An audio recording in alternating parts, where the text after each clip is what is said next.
I got into the space for 3 reasons. My mother is a teacher by profession, and although we lived in the township, she worked in the villages around the township. And you know, on a number of occasions when we came home, we would find a strange child in the house. And I mean, at the time, we quite didn't understand why we had to have people invading our space. And you know, my sisters and I, we would jokingly say, "Oh, your mother brought a stray into the house." But through this act and how she carried on, you know, relentlessly bringing in people into the house, and we got to understand why she was doing it. She was doing it because she recognized the talents that these children had, and yet she saw that in the circumstances that they were growing in, they would not be able to get to where her children were in life. And she felt it was a duty, not just as a teacher, but as a mother and as a parent, to try and better somebody else's life. And that was really how I, you know, got to understand what philanthropy was all about and how I got hooked into the space.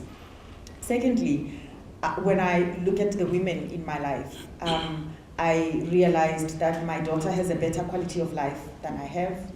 I have a better quality of life than my mother have. My mother certainly has a much better quality of life than her mother had. But when you look at society in general, for many families, it is often the same, if not worse, when you look at the generations.